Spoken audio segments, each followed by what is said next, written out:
Apa bedanya membaca dengan menafsirkan?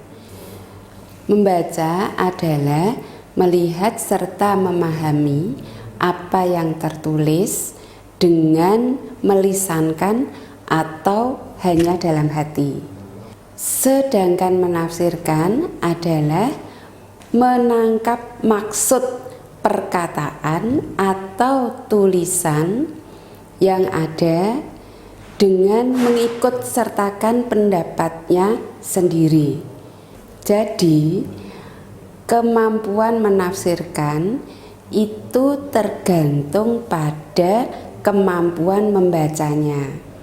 Kemudian dia bisa mendeskripsikan, kemudian dia bisa memberikan pendapatnya dalam menafsirkan tulisan atau bacaan.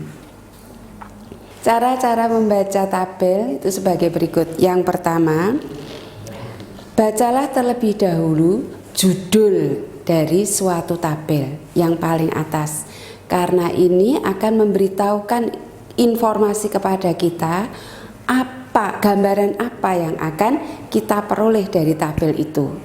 Misalnya, tabel data kenaikan penduduk antara tahun 2012 sampai 2020. Berarti kita sudah paham dulu, oh ini data kenaikan penduduk.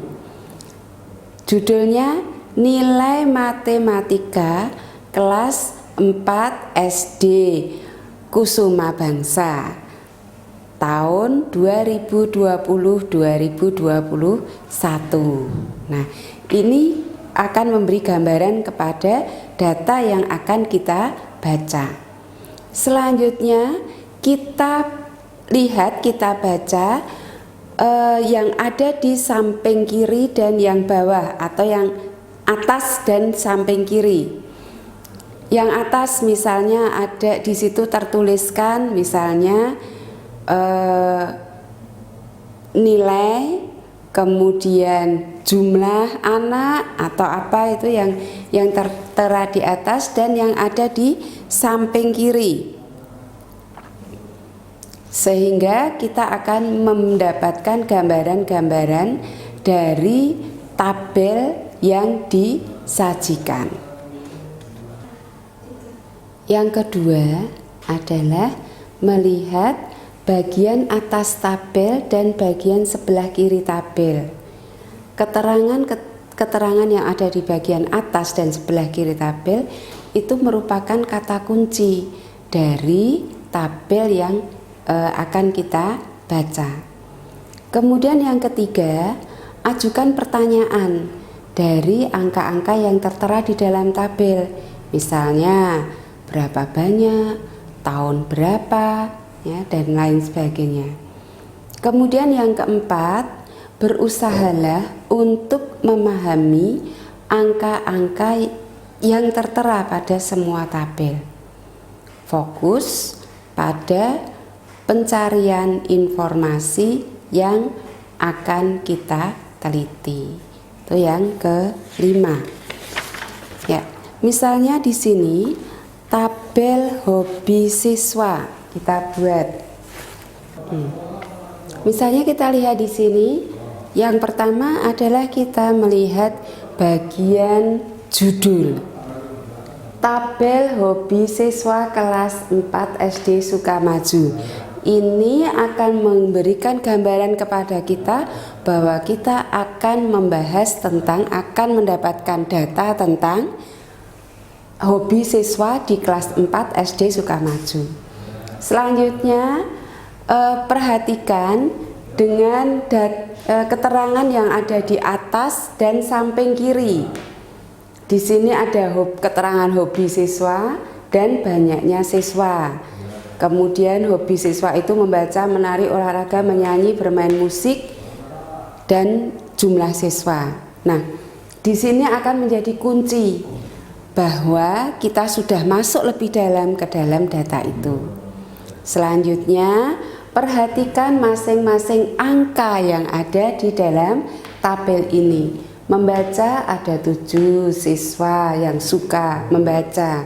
Yang mempunyai hobi menari ada 11. Yang mempunyai hobi olahraga ada 12. Yang mempunyai hobi menyanyi ada 4. Yang mempunyai hobi bermain musik 8.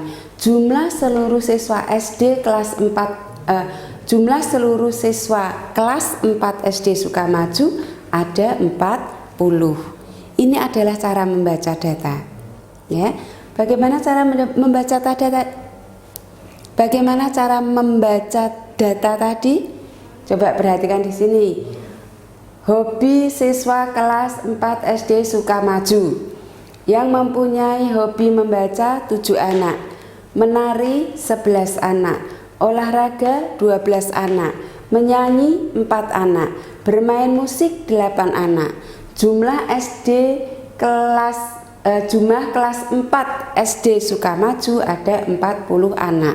Ini membaca. Kemudian bagaimana kalau kita mau menafsirkan? Menafsirkan adalah lebih memahami lagi, bahkan kadang-kadang diperlukan perkiraan dari kita, dari pembaca, memperkirakan dari pembaca dan mengikutkan pendapatnya. Misalnya di sini kita sudah mulai menafsirkan ketika kita menanyakan atau menyampaikan, misalnya yang mempunyai hobi membaca dan menari ada 18 anak. Selisih siswa yang mempunyai hobi olahraga dan menyanyi ada 8 anak. Yang mempunyai hobi bernyanyi dan bermain musik ada 12 anak. Nah, ini sudah masuk ke menafsirkan. Jadi tidak tertulis di sini, tapi kita bisa melihat.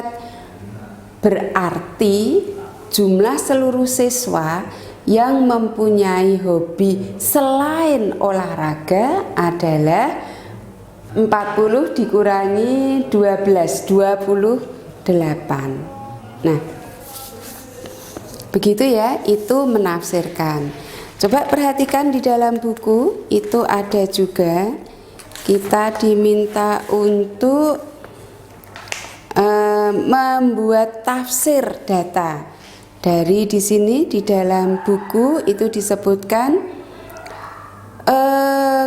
data penjualan permen atau gula-gula di warung murah dalam sepekan, dalam seminggu. Hari Senin itu berapa, begitu ya. Kemudian kita bisa diminta untuk menafsirkan. Ingat, menafsirkan tidak hanya sekedar membaca, tetapi menafsirkan itu memahami lebih dalam dari tabel yang kita lihat. Kalau kita diminta untuk menafsirkan, maka caranya kita membuat pertanyaan-pertanyaan yang kira-kira ada di dalam data tersebut. Di dalam data misalnya, pada hari apakah terjual permen lollipop paling banyak? Misalnya kalau di data itu. Kalau di sini, hobi apa yang paling banyak disukai oleh anak-anak? Hobi apa yang paling sedikit diminati oleh anak-anak? Hobi apa yang nomor 2 paling disukai oleh anak-anak? Nah, itu akan menjadi banyak sekali data yang kita peroleh. Jadi saat membaca ini bisa banyak sekali pertanyaannya, ya. Hobi yang paling disukai, yang paling sedikit disukai, kenapa bisa demikian, ya. Baik, silahkan kalian kerjakan latihannya, kemudian kalian kumpulkan dikumpulkan supaya nanti kalian bisa mengetahui tolok ukur keberhasilan pembelajaran kalian. Terima kasih.